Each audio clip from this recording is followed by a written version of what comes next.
అందరికీ నమస్కారం. శాకాహార జగతన ప్రత్యేకమైన కార్యక్రమానికి అందరికీ స్వాగతం, సుస్వాగతం.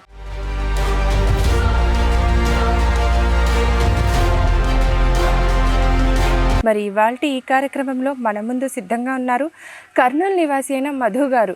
సో సీనియర్ పిరమిడ్ మాస్టర్ అండి వీరి ఆధ్వర్యంలో మరి ఏంటి శాకాహారం గురించి, దాని ప్రత్యేకత, మరి వీరి జీవితంలో ఎప్పుడు ఎలా ప్రవేశించిందో, సో మరి ఈ విషయాలన్నింటినీ వారి ఆధ్వర్యంలో తెలుసుకుందాం. సార్ నమస్తే. సార్ నమస్తే మేడం. సార్ ముందుగా మీ ధ్యాన పరిచయం ఎలా కలిగింది మీకు? ముందుగా నా ధ్యానం పరిచయం వచ్చేసి నేను 2010లో ధ్యానం పరిచయం జరిగింది. అది ఎలా జరిగింది అంటే, ముందుగా మా బ్రదర్కి నేను థ్యాంక్స్ చెప్పుకోవాలి. తను ఒక శివరామ్ నాయుడు అని చెప్పేసి పిరమిడ్ కన్స్ట్రక్షన్ ఇంజనీర్ ఉండేవాళ్ళు. ఆయన దగ్గర వర్క్ చేయడానికి వెళ్ళారు. ఆ పని ఏంటి అంటే, ఈ పిరమిడ్ ఏదైతే కన్స్ట్రక్షన్ ఉందో దాని ద్వారా పిరమిడ్ పైన ఉన్నటువంటి స్టోన్స్ ఉంటాయి, స్టోన్ కటింగ్ చేయడానికి ఆయన దగ్గరికి వెళ్ళాడు. ఎందుకో తనకు సడన్గా హెల్త్ బాగాలేక తను డ్రాప్ అయ్యారు. తన ప్లేస్లో నేను వెళ్ళాల్సి వచ్చింది. అలా నేను పిరమిడ్ అంటే ఏంటి, అసలు ధ్యానం అంటే ఏంటి, శాకాహారం అంటే ఏంటి అనేది అప్పుడు నాకు పరిచయం జరిగింది. సార్ మరి మీకు ఎలా అనిపిస్తుంది ఈ ధ్యాన మార్గంలోకి వచ్చాక? మీ అనుభవాలు ఏంటి? ఒకటి మాతో షేర్ చేసుకోండి. ధ్యానం అనుభవాలంటే చాలా ఉన్నాయండి. అసలు నిజంగా పత్రి గారికి థ్యాంక్స్ చెప్పుకోవాలి. వాళ్ళిద్దరు దంపతులు ఎప్పుడూ ధ్యానం కోసం ఇది చేస్తూ చాలా కష్టపడ్డారు. ఆయనతో తిరిగి ర్యాలీలు తిరిగి ఆయనతో పాటు తిరగటము అన్నీ చాలా అనుభవాలు ఉన్నాయి. ఏది వల్లూరులో పరిచయం అయింది. అక్కడ అంటే ఒంగోలు డిస్టిక్, అదేమంటారు ప్రకాశం డిస్టిక్, ప్రకాశం ఒంగోలు రెండు ఒకటే, అక్కడ పరిచయం అయింది. అక్కడ తెలిసింది జస్ట్ ఏంటి అంటే ఏదో మెడిటేషన్ చేస్తారులే అంతవరకే. అక్కడ నుంచి నేను శివరామ్ నాయుడు సార్ దగ్గర నేను అక్కడ వర్క్ చేసేవాడిని సూపర్వైజర్గా. ఆయన పిరమిడ్ కన్స్ట్రక్షన్ చేసేవాళ్ళు. నెక్స్ట్ మనం కడతాల్కి వెళ్తున్నాం, చాలా మెగా పిరమిడ్ మనకు వచ్చిందని చెప్పారు. అప్పటి వరకు నేను ధ్యానం చేయాల. ఎప్పుడైతే మెగా పిరమిడ్కి వచ్చిందన్నారో ఆయనతో పాటు నేను అక్కడికి వెళ్ళటము, పిరమిడ్ కన్స్ట్రక్షన్ అక్కడ పునాదుల నుంచి నేను అక్కడ ఉన్నాను. కర్తాల్లో పునాదుల నుంచి ఉన్నాను. అసలు అక్కడ ఫస్ట్ స్టార్టింగ్ వెళ్ళినప్పుడు అక్కడ ఎవ్వరూ ఉండేవాళ్ళు కాదు. ఓన్లీ మేము మాకు ఒక చిన్న రూమ్ ఇచ్చి మేమే వండుకునే వాళ్ళము, అక్కడ వర్క్ చేస్తూ ఉండేవాళ్ళం. పునాదుల నుంచి ఉన్నాం. అక్కడ అంత అడవిలా ఉండేది అదంతా ఏరియా. అక్కడికి వెళ్ళిన తర్వాత ఒక ఫ్రెండ్ వెంకటేష్ అని తిరుపతి అండి తంది, నాకు ఎంత చక్కగా చెప్పారంటే, తను ధ్యానం అంటే ఇది, ఇలా చేస్తే ఇలా ఉంటాము. మెయిన్ నాకు ఎక్కడ నచ్చింది అంటే శాకాహారం గురించి. ఓకే, అప్పుడే మీ జీవితంలో ప్రవేశించింది శాకాహారం. ఆయన చెప్పటము శాకాహారం గురించి, ఓహో శాకాహారంలో ఇంత అద్భుతంగా ఉంటుందా, అంటే నేను ఇన్ని రోజులు ఇది చేశానా, ఇంత తప్పు చేశానా, నేను ఇన్ని జీవుల్ని నేను తిన్నాము కదా. అంటే ఒక్కసారి ఎప్పుడైతే తను నాకు చెప్పినటువంటి ఎక్స్ప్లెనేషను, తను ఆ విధానము, నేను కనెక్ట్ అయిపోయానండి దానికి. ఏం చెప్పారు సార్ ఆ ఎక్స్ప్లెనేషన్? అంటే అంతలా నేను కనెక్ట్ అవ్వడానికి కారణము శాకాహారం గురించి. అంటే ప్రతి జీవిలోనూ పరమాత్మ ఉన్నాడు. అంటే నేను కూడా తెలుసుకున్నాను, కొంతవరకు తెలుసు. అంటే శాకాహారం మంచిది కాదు అంటే ఇది చాలామంది ఏం చెప్తారంటే, లేదు అది తింటే బలం కదా, నాన్ వెజ్ చాలా మంచిది, ప్రోటీన్ అంటారు. ఆ ప్రోటీన్లోనే వచ్చింది అంత. అసలు యాక్చువల్లీ ప్రోటీన్ అనేది నాన్ వెజ్లో లేదు, అసలు లేదు. తను నాకు ఎక్స్ప్లెయిన్ అలా చేశారనమాట. అసలు నాన్ వెజ్ తింటున్నాము, అది దాన్ని చంపేటప్పుడు దాని బాధ ఎంత బాధపడుతుందో, అది భక్షించేటప్పుడు మనం దాన్ని చంపినటువంటి బాధ చంపేవాడికి, తిన్నవాడికి, దాన్ని ఎంకరేజ్ చేసేవాడికి కంపల్సరీ కర్మ అనేది అంటుకుంటుంది. అంటే ఒక జంతువును మనం చంపుతున్నాం, మనకు అర్హత ఉందా, మనం చంపే వాళ్ళమా బతికించే వాళ్ళం కాదా అనేది నాకు ఒక ఆయన తెలియజేశారండి. అంటే మనకు బ్రతికించే శక్తి లేదు, అట్లాంటప్పుడు ఎలా చంపుతావు, ఎవరయ్యా నీకు ఇచ్చింది, అక్కి ఎవరు ఇచ్చారు నీకు? తను చెప్పినటువంటి విధానం నాకు నచ్చింది. ఎప్పుడైతే నేను ధ్యానంలో కూర్చొని ఆయన చెప్పిన మాటలు విన్నానో, దారగా కంట్లోంచి నీళ్ళు వచ్చేసారు మేడం. ఎంత పెద్ద తప్పు చేశా నేను, బాబోయ్ ఇన్ని జీవులు చంపానా నాయనో అని. ఇంకా ధ్యానంలో కూర్చున్నప్పుడల్లా అంటే అది ఇలా వచ్చేసి పూర్తిగా మొత్తం హీల్ అయిపోయిందండి బాగా. అది ఒకటి. పత్రి సార్తో అక్కడ ఎప్పుడైతే ఉన్నానో, పత్రి సార్ ఎవ్రీ వీక్లీ అక్కడికి వచ్చేవాళ్ళు. ఆయనతో బాగా కనెక్ట్ అయిపోయాను. జస్ట్ ఇలా ఒకసారి నేను ఆయన ఎదురు కూర్చున్నాను, ఎందుకు ఆయన దగ్గర కూర్చోమంటే అలా కూర్చున్నాను ఎదురుగా, ఇలా చూసారండి అంతే. ఆయనను చూడగానే ఆయన ఎవరో కాదు, మనమంతా ఒకటేనా అనే ఒక ఫీలింగ్ వచ్చేసింది. అప్పుడు కనెక్ట్ అయినప్పటి నుంచి అయిపోయింది మేడం. పూర్తి శాకాహారిని, పూర్తిగా ధ్యానంలోకి వచ్చేసి, అంటే చిన్న ఎక్స్పీరియన్స్ చెప్తానండి. ధ్యానానికి ముందు నేను 95 kgs ఉండేవాడిని. ధ్యానానికి ముందు ఎప్పుడైతే ధ్యానంలోకి వచ్చానో నో ఫుడ్ మానేశానండి. అక్కడ ఫుడ్ లేదు, ఇంకా అంత ధ్యానం చేస్తున్నప్పుడు ఫుడ్ ఎందుకు? మరి మీకు ఎలా శక్తి వస్తుంది అంటారు? శక్తి ధారగా మనం ఎప్పుడైతే ధ్యానం కూర్చుంటున్నామో ఆ శక్తి బాగా నాకు అనుభవం చెందే. నేను ఓకే, నాకు అనిపించింది, అరే ఫుడ్ తింటున్నాం కదా, శరీరానికి అవసరము. ఒక చిన్న మెసేజ్ వచ్చింది, నీకు అవసరం లేదు ఫుడ్ అని చెప్పేసి ధ్యానంలో. ఎప్పుడైతే అలా వచ్చిందో ఫుడ్ మానేశానండి. రోజుకు ఒక ఇడ్లీ, మధ్యాహ్నం అయితే చిన్న ఇంత కొంచెం అన్నము, ఇంత కర్రీ, నైట్కి అయితే ఒక కాఫీనో ఏదో తాగేసేవాడిని, లేదంటే అది కూడా లేదు. అలా ఉన్నాను. మనిషినంతా బాగా హెల్దీగా ఉన్నా.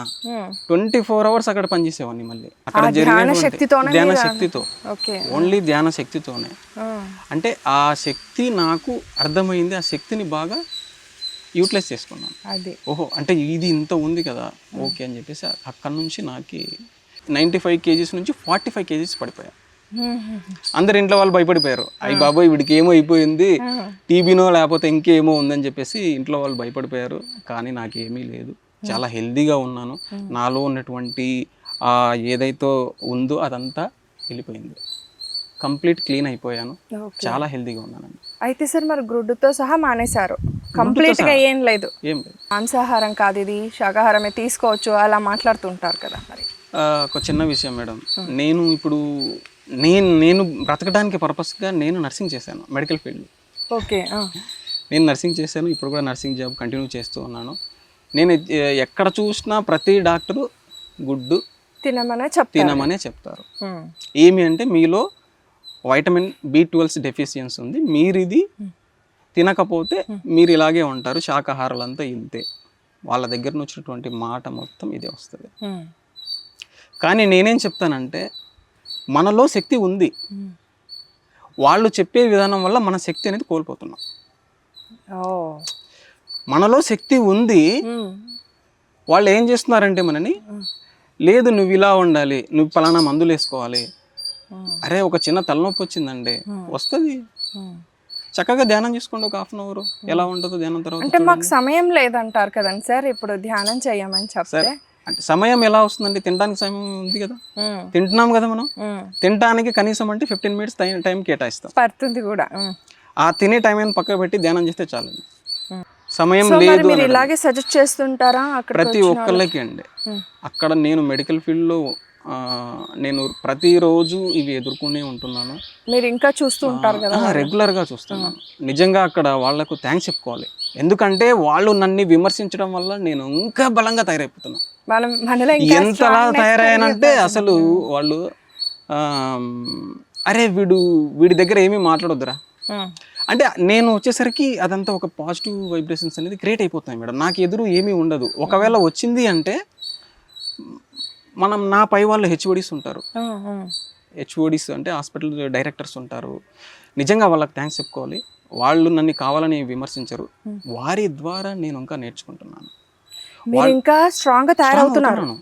నేను నాకు మీరు ఎక్కడ వీక్ అవ్వలేదు, మాటలకి లొంగిపోవడం కానీ, అంటే బాధపడడం కానీ, నన్ను ఎందుకు ఇలా దూషిస్తున్నారు వాళ్ళు అని అనడం కానీ, అని అనుకోవడం కానీ. మీరు ఎప్పుడో ఒకసారి అనిపించిందండి, చాలా మంది కలిసి ఒక 5-6 మందిని కూర్చోబెట్టుకొని నన్ను అందరిలో అవమానించినట్టు అనిపించింది. ఎక్కడో చిన్న బాధ వేసింది, ఏంట్రా నన్ను ఇలా చేస్తున్నారని. ఒకసారి కళ్ళు మూసుకున్నాను, కళ్ళు మూసుకొని ధ్యానం చేశాను. ఒకటే మెసేజ్ అప్పటికప్పుడు ఒకటే మెసేజ్, అరే మనం ఏదో ఎదుగుతున్నామని చెప్పేసి మనం ఒక లెవెల్లో మనం కూడా ఒక స్థాయి నుంచి పైకి వెళ్ళిపోతాము, అది తప్పు. ఎంత ఎదిగినా ఒదుగుతూ ఉండాలి. వాళ్ళు అలా చెప్పడం వల్ల వాళ్ళకు తగిన సమాధానం నేను ఇస్తూ వాళ్ళ నుంచి నేను నేర్చుకుంటున్నాను. వాళ్ళ నుంచి అంత స్ట్రాంగ్ అయ్యాను. ఇంకా మనం స్ట్రాంగ్ గా తయారవుతాం, మనలో శక్తిని ఇంకా వాళ్ళు ఇంక్రీజ్ చేస్తున్నారు. ఓహో, అంటే వాళ్ళు ఇలా చెప్తున్నారు కదా, అంటే నిజమే కదా, అంటే వాళ్ళకి బ్యాలెన్స్ గా నేను చెప్పాలి. ఇప్పుడు వాళ్ళకి నన్ను అడుగుతారు శాకాహారం అంటే ఏంటి అంటే, నేను పలానా శాకాహారం అంటే అయిపోతుందా? ఆ కృతులు ఎక్కడి నుంచి వస్తున్నాయి? మాంసకృతులు అనే పదం ఎవరు పెట్టారు అసలు? అంటే మాంసకృతులు దాంట్లోనే వస్తుందా, నాన్ వెజ్ లోనే? ఒక జంతువుని చంపి తింటేనే నీకు మాంసం ప్రోటీన్ అనేది ప్రోటీన్ వస్తుందా? అదంతా తప్పు. ఏదైతే వీళ్ళు జంతువుని చంపుతున్నారో ఆ ప్రోటీన్స్ని మనం తినే ఆ పప్పు దినుసుల ద్వారానే పెంచుతారు కదా, సో ఆ జంతువుల్ని కూడా. మరి దానికి అక్కడి నుంచి వచ్చినప్పుడు ఆ ప్రోటీన్ మనకు కూడా అక్కడి నుంచి వస్తుంది.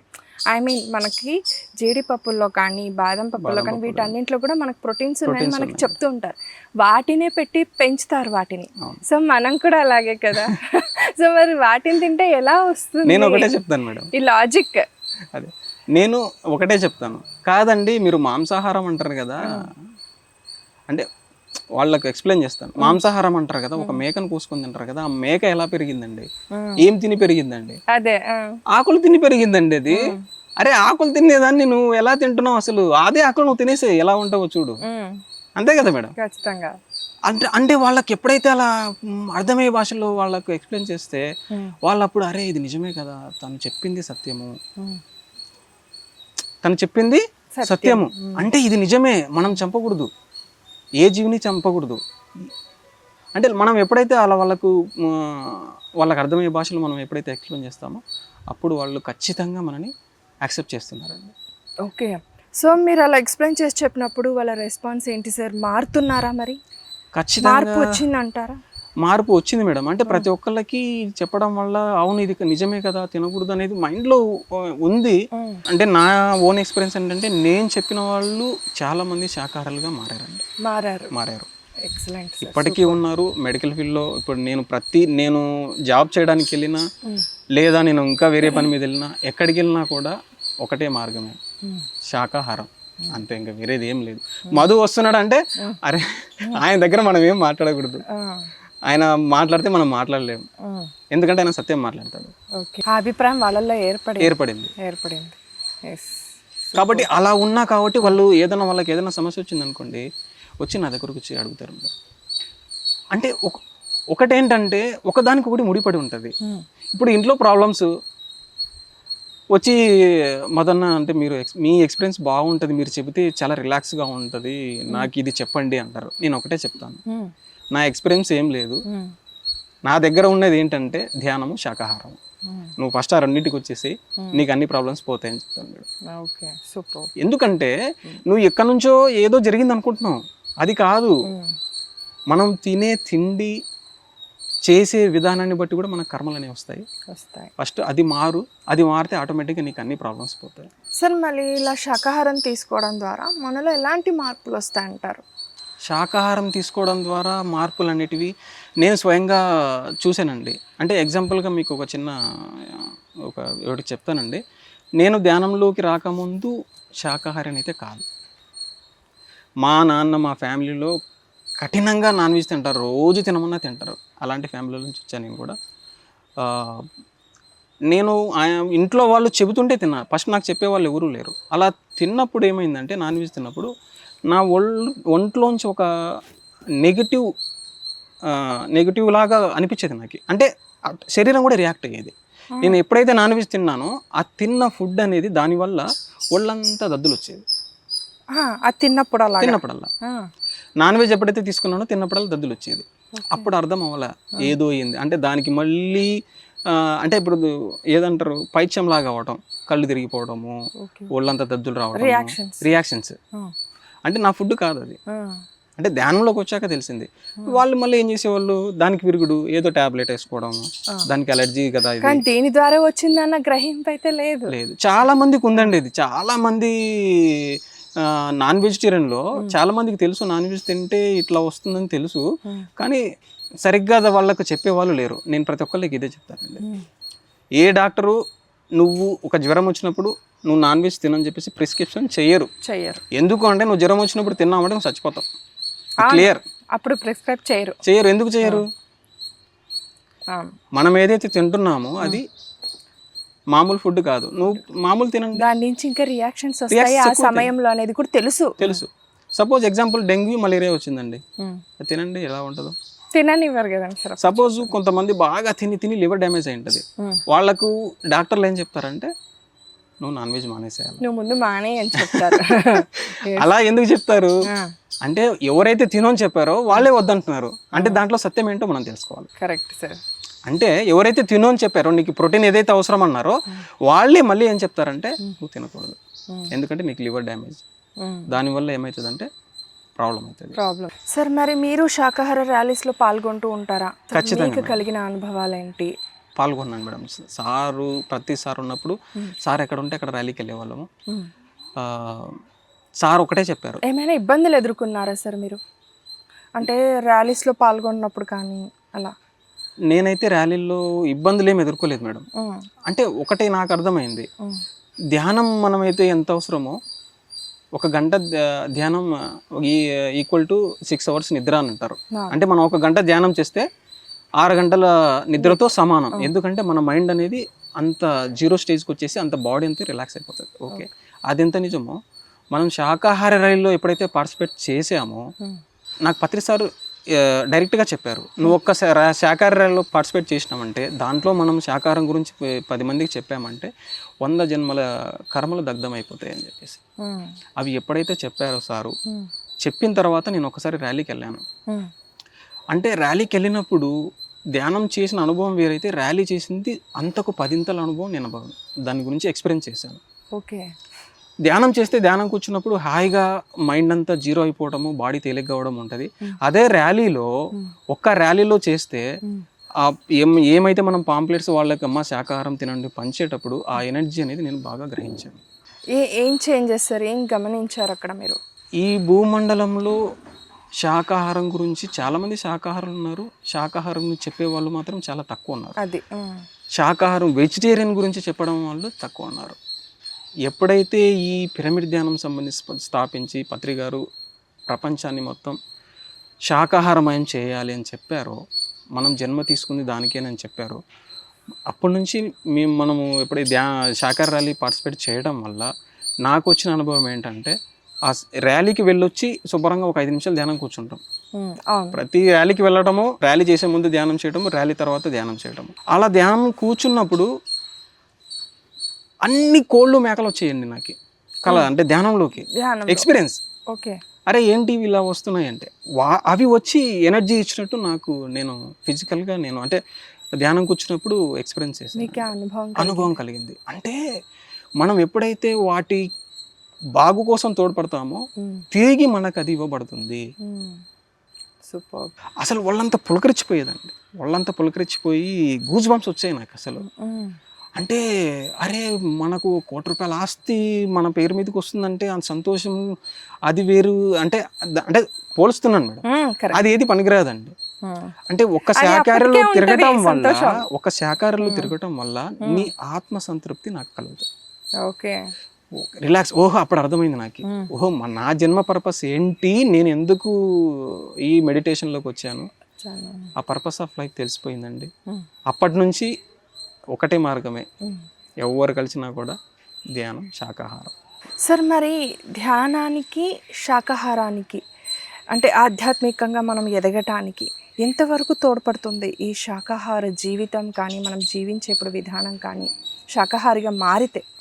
శాకాహారిగా నా ఎక్స్పీరియన్స్ చెప్తాను మేడం. ధ్యానంలోకి వచ్చాను, పూర్తి శాకాహారిగా పట్టడానికి నాకు 6 months పట్టింది. ఎవరైతే నాకు వెంకట్ అని తిరుపతి ఫ్రెండ్ ఉన్నారో తను ఎక్స్ప్లెయిన్ చేసిన తర్వాత కూడా మళ్ళీ ఇంటి దగ్గరికి వెళ్ళిన తర్వాత మళ్ళీ ఇదంతా వీళ్ళు అంటే ఆ ఎన్విరాన్మెంటల్ చేంజ్ చేసేసరికి అంటే మనం కూడా ఇంకా అంత బలంగా దాని గురించి రీసెర్చ్ చేయలేకపోయాను. తర్వాత మళ్ళీ మధ్యలో మళ్ళీ స్టార్ట్ చేయడము, అది తిన్న తర్వాత మళ్ళీ ప్రాబ్లమ్స్ రావడము, నాకు మళ్ళీ ఏదోలాగా నేను మళ్ళీ దాన్ని ఈ పిరమిడ్ కన్స్ట్రక్షన్ రావడం, అక్కడికి వచ్చిన తర్వాత సార్ ద్వారా నేను ఫిజికల్గా దాన్ని చాలా ఇది చేసుకున్నాను. శాకాహారం నేను ఎప్పుడైతే పూర్తి శాకాహారిని అయ్యానో, అంటే నాకు అనుభవం ఏంటంటే, నేను అంటే చెప్తున్నాను మేడం, నాకు వచ్చే సోల్మేట్ కూడా నేను ఏం కోరుకున్నానంటే శాకాహారై ఉండాలి. ఓకే, అంటే నాకు ఎలా థాట్ ఎలా వచ్చిందంటే, ధ్యానంలో వెజిటేరియన్ గురించి నేను ఎప్పుడైతే తెలుసుకున్నానో నాకు వచ్చే ఫ్యామిలీ కూడా, నా వైఫ్ సోల్మేట్ కూడా శాకాహారై ఉండాలి. ఓకే, అలా నేను ఎప్పుడూ ధ్యానంలో కూర్చున్నప్పుడల్లా అలా వచ్చేది మెసేజ్, అంతా కదే మనసులోంచి వచ్చేది. అలా ఎప్పుడైతే అయ్యానో, అలా అనుకున్నానో లేదో, నాకు నా కాబోయే వైఫ్ కూడా ప్యూర్ వెజిటేరియను. అలా తను అక్కడే పిరమిడ్లో పరిచయం అవ్వటము, ఓకే. పత్రి గారి ద్వారానే మేము ఇదంతా చెప్పేసుకొని తను నా లైఫ్లోకి రావడము. ఓకే. అంటే బాగా చెప్పాలంటే నేను ఏదైతే చేశానో ధ్యానము, శాకాహార ర్యాలీలు, నాకు శక్తి 2 శక్తులు వచ్చాయి మేడం. ఒకటి మా వైఫ్, ఇంకొకటి మా అమ్మాయి. మీ భార్య రూపంలో, మీ కూతురు రూపంలో ఆ శక్తులు వచ్చాయి. బాగుంది సార్, ఇది మీ 2 శక్తులు నా దగ్గరకు వచ్చాయి ఇలా అని చెప్పడం బాగుంది. అంటే తన గురించి చెప్తున్నా అంటే ఎందుకు తననే ఇది చేయాలంటే లైఫ్ అంటే ప్రతి పర్సన్ లైఫ్లో వెజిటేరియన్ అనేది చాలా ఇంపార్టెంట్. సో ప్రతి ఒక్కరు మారాలి అంటారా? ఖచ్చితంగా అవసరం. శాకాహారిగా మారటం ప్రతి వ్యక్తి కూడా అవసరమా? ఇప్పుడుండే జనరేషన్లో ఖచ్చితంగా, ముఖ్యంగా చెప్పాలంటే యూత్, వాళ్ళని మనము శాకాహారిగా మారుస్తే ప్రపంచాన్ని ఈజీగా చేసేస్తాం. చూస్తున్నాం కదండి, ఎన్ని ర్యాలీలు చేస్తున్నాము. ఖచ్చితంగా శాకాహార జగత్ అయిపోతుంది. ప్రతి ఒక్కళ్ళు శాకాహారిగా మారాల్సిందే. మారిన తర్వాతనే పూర్తిగా మనమంటే మనం తెలుసుకుంటాం. ఓన్లీ ధ్యానం చేసి లేదు నేను నాన్ వెజ్ తింటా అంటే సరిపోదు. నువ్వు ధ్యానం చేయక పక్క పెట్టేసే, ధ్యానం సెకండరీ. ఎందుకు శాకాహారం తినాలి? ఎందుకు తినకూడదు? ఎందుకు మాంసాహారం తినకూడదు? మాంసాహారం ఎందుకు తినాలి? ఫస్ట్ దాని గురించి తెలుసుకోవాలి. ఫస్ట్ ఎందుకు మాంసాహారం తినాలి, ఏమొస్తుంది దాంట్లో? నువ్వు తినే తిండి చచ్చిపోతే దాన్ని ఏమంటామండి? సపోజ్ ఒక జంతువు చచ్చిపోయిందండి, ఏమంటాం? చనిపోతే శవం అంటాం. నువ్వు ఆ శవాన్ని తీసుకొని కడుపులో వేసుకుంటున్నావు. మనం అజ్ఞానంలో ఉన్నాం. ఆ శవాన్ని కడుపులో వేయటం వల్ల దాని గురించి నీకేమొచ్చింది? అది అర్థం కావట్లే. ఒక శవాన్ని తింటాను, శవాన్ని తింటున్నా. ఇంకా అడవిలో ఉండే మాంసాహారాన్ని పిక్క తినే వాళ్ళకి మనకి తేడా లేదని చెప్పొచ్చు ఖచ్చితంగా అండి. అంటే నేను ఇలా ఏం ఎక్స్ప్లెయిన్ చేశానంటే అండి, మరి మొక్కల్లో జీవం ఉంది కదా అంటే అడిగే క్వశ్చన్. నేనంటే మెడికల్ ఫీల్డ్లో ఉన్నా కదా, మా వాళ్ళు చాలా తెలివిగా ఉంటుంది వాళ్ళకి. అంటే వాళ్ళు డాక్టర్స్, అయ్యో నీ పాటికి నువ్వు చెప్పొచ్చు మొక్కల్లో కూడా ఉంటుందయ్యా, మరి దాన్ని ఏమంటావు నువ్వు? ఎవరు చెప్పారు?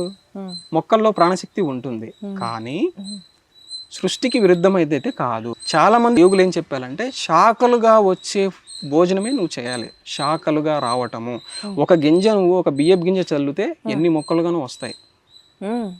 ఒక బియ్యపు గింజ మనం నాటితే, ఒక మొక్క, ఒక జామ చెట్టు నాటేమండి, ఎన్ని ఫలాలు ఇస్తుంది అది? మళ్ళీ అందులో నుంచి మళ్ళీ తీసి మళ్ళీ నాటొచ్చు మనం, మళ్ళీ వస్తుంది. అయినా సరే అది తప్పే అంటారు.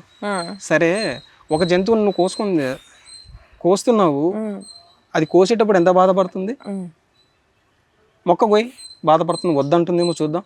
ఒక మేకను కోసేటప్పుడు అడుస్తుంది అది.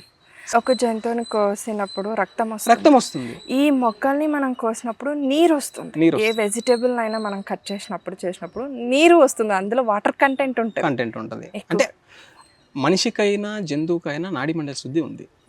నాడీ మండల శుద్ధి ఉంది కాబట్టి వాడిని చంపినప్పుడు మొక్కల్లో అది లేదు. నీకు సృష్టి ఇవ్వబడుతుంది, అది మొక్కల్లో నాడీ మండల శుద్ధి అనేది లేదు. సహజంగా అది ఇవ్వబడింది, అది నువ్వు భుజించాలి. అది కాకుండా నాన్ వెజ్ తిన్నావు అంటే. సో మరి పత్రిజీ శాకాహారానికి ధ్యానానికి చాలా జోడించి చెప్తుంటారు ఆయన ఎప్పుడు కూడా. మరి మీరు ఏమంటారు దానికి? సో అంటే ఎంతవరకు సమంజసం మనం ధ్యానాన్ని, శాకాహారాన్ని ఇలా ముందుకు తీసుకువెళ్ళటం అనేది? ధ్యానాన్ని, శాకాహారాన్ని మనము అంటే నా గురించి నేను చెప్తాను మేడం. ఈ శరీరం ఉన్నంత వరకు నేను ధ్యానాన్ని, శాకాహారం గురించే చెప్తాను. నేను ఎప్పుడైతే ధ్యానంలోకి వచ్చానో, ఎప్పుడైతే శాకాహారిగా అయ్యానో, నేను చచ్చే వరకు, నా శరీరం ఉన్నంత వరకు నేను ధ్యానము, శాకాహారం గురించి చెబుతూనే ఉండాలి. అదే నా డిజైన్. మీరు అలా డిసైడ్ అయిపోయాను. అంటే యాక్చువల్లీ డిసైడ్ అవ్వకూడదని చెప్పాలండి. అది డిసైడ్ కాదు, లక్ష్యం. మన జీవిత పర్పసే. సో మనం జీవితాన్ని జీవిస్తున్నది కూడా అందుకే. ఎంతసేపు మనము ఈ డబ్బు, మనం ఒక స్టేజ్లో ఉండాలి, మనకంటూ ఒక ఇది ఉండాలని జనాలు ఈ వైపే ఉన్నారు. కాబట్టి ఆధ్యాత్మికం వైపు, అసలు నిజమైన ఆధ్యాత్మికం అంటే ఏంటి అది తెలుసుకోవాలండి. నిజమైన ఆధ్యాత్మికం అంటే శాకాహారం. ఫస్ట్ నువ్వు భుజిస్తున్న తిండి ఏంటి, దానిపైన మనకు ఒక ఎరుక కావాలి. వెళ్ళేటప్పుడు ఏమైనా తీసుకెళ్తామా? మనం ఎలాంటి ఫుడ్ తీసుకుంటున్నాం, ఇలా మన లోపలికి పంపిస్తున్నాం. ఎస్ సార్, మీరు దైవం, నేను దైవం అని మాట్లాడతాం, కానీ ఆ దైవానికి ఏం ఫుడ్ పెడుతున్నాం అనేది కూడా చూసుకోవాలి. నువ్వు గుళ్ళకి తీసుకెళ్ళి మాంసం పెడతావా? పక్కన సాయిబాబులు తీసుకెళ్ళి నువ్వు నాన్ వెజ్ పెడితే ఊరుకుంటారా? ఎందుకు పెట్టాము? ఎందుకు సార్ బలులు ఇచ్చే ఏదైతే మనం ఇస్తున్నామో అమ్మవారికి బలి అని చెప్పేసి అక్కడ కూడా గర్భగుడిలోకి తీసుకురండి, తీసుకెళ్లరు. ఎందుకంటే ఏ అమ్మవారు కోరరు. అమ్మవారు ఎవరైనా కానండి, ఏ ముస్లిమాన్ కావచ్చు, క్రిస్టియన్ కావచ్చు, హిందువులు కావచ్చు, ఏ కులస్తులైనా సరే ఏ భగవంతుడు నువ్వు ఇంకో జీవిని చంపి తిన్నాయన అని ఎవరు చెప్పలేదు. అది అది మనం తెలుసుకుంటే ప్రతి ఒక్కళ్ళు శాకాహారిగానే ఉంటారు. అందులో వచ్చే లాభ నష్టాలు ఏంటి అనేది మనం తెలుసుకుంటే క్లారిటీగా మనం ఎందుకు మాంసాహారం మానేయాలన్న దానికి తెలుస్తుంది అర్థం. అంతే కదండి సార్? అంతే. Yes, thank you so much sir. చాలా చక్కని పాయింట్స్ చెప్పారు. అంటే శాకాహారాన్ని భుజిస్తూనే ప్లస్ ధ్యాన శక్తి నాలో ఉన్నప్పుడు ఎందుకు నేను తినాలి అనేది చెప్పారు కదా. సో అద్భుతం సార్, సూపర్.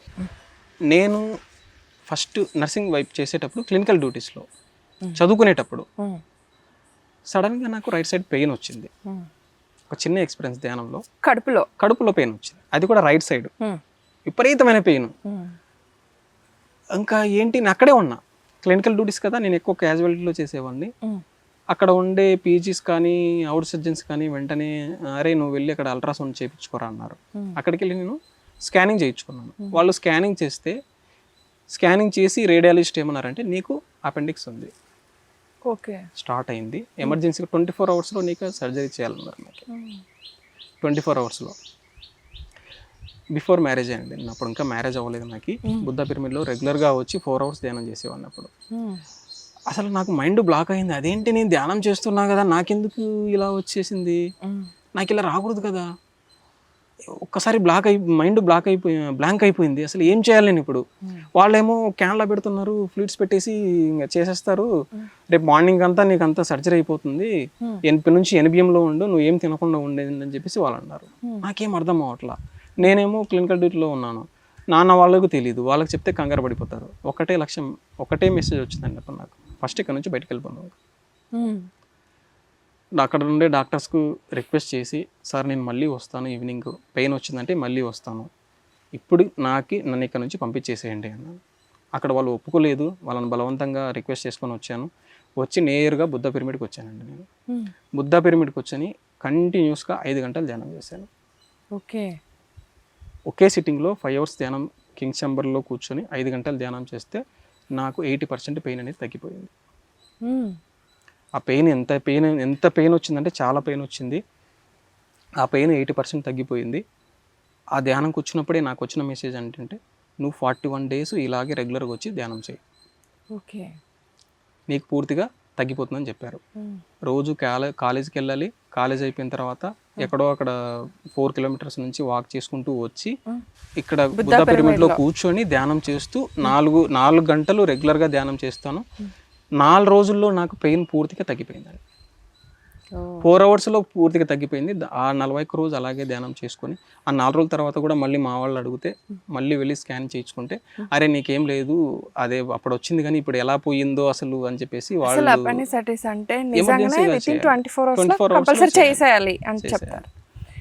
అలాంటిది మీరు తగ్గించేసుకున్నారు. ఓన్లీ మెడిటేషన్ ద్వారా తగ్గించుకున్నాను. ఇలాంటి అనుభవాలు చాలా ఉన్నాయి. ఈ ఒక అనుభవం నేను ఇక్కడ షేర్ చేసుకున్నాను. Thank you sir, thank you so much. So friends, వీక్షించారు కదూ, ఇంతదాకా మనం విన్న ఈ కాన్సెప్ట్లో మనకు అర్థమైనది ఏంటంటే, ఒక ధ్యానిగా శాకాహారిగా మారిన మనం మళ్ళీ వెనక్కి పోం, ఒకటి ఫస్ట్ ఆఫ్ ఆల్. అండ్ ఇంకొకటి, ఎవరెవరు వృత్తిపరంగా మనం ఉన్నా కూడా కంపల్సరీగా వాళ్ళకు కొన్ని డిఫికల్టీస్ అనేది వస్తాయండి, కొన్ని సందర్భాలు అనేది ఏర్పడుతూ ఉంటాయి. కానీ అక్కడ మనం ఎలా ఉంటున్నాం, మనం పాటిస్తున్నది, ఇందాక సార్ ఒక మాట అన్నారు, ఆచరణలో పెట్టాలి, మనం నేర్చుకున్నది ఏదైనా సరే ఆచరణలో పెట్టాలి అని చెప్పారు. సో ఆ ఆచరణ మనకెదురైన సందర్భాలలోనే మనం ఎంతవరకు ఆచరిస్తున్నాం మన జీవితంలో అనేది ఎదురవుతుంది, తెలుస్తుంది. సో అలాంటిది వీరు ఎదుర్కోవటం జరిగింది. మరి ఎదుర్కొన్నప్పుడు వారి మానసిక స్థితి ఎలా ఉంది, ఎంత స్ట్రాంగ్గా ఉంది. సో ఆ ఎదుర్కొనే సమస్యలు మన కొరకే వస్తాయి, నన్ను ఇంకా స్ట్రాంగ్గా చేశారంటూ చాలా చాలా గ్రేట్గా చెప్పారండి, గొప్పగా చెప్పారు వారి అనుభవాలు మటుకు సూపర్. అండ్ అలాగే అందరికీ ఆదర్శంగా కూడా ఉంటాయి. చాలామంది మనం వెనక్కి వెళ్ళిపోతాం. ఒక చిన్న వీక్ పాయింట్ దొరకగానే మనం నేర్చుకున్న విషయం నుండి మనం వెనక్కి వెళ్తూ ఉంటాం. సో అలా కాదు, మనల్ని ఇంకా స్ట్రాంగ్ చేయటానికే వస్తుంటాయి అలాంటి సందర్భాలు ఏవైనా సరే అని చాలా చక్కగా తెలియచెప్పారండి. సో వారికి మరొకసారి కృతజ్ఞతలు, ధన్యవాదాలు తెలియచేసుకుంటూ మరొక మాస్టర్ యొక్క సాంగత్యంలో ఈ కార్యక్రమాన్ని కొనసాగించుకుందాము. చూస్తూనే ఉండండి PMC, ప్రతిక్షణం సత్యదర్శనం.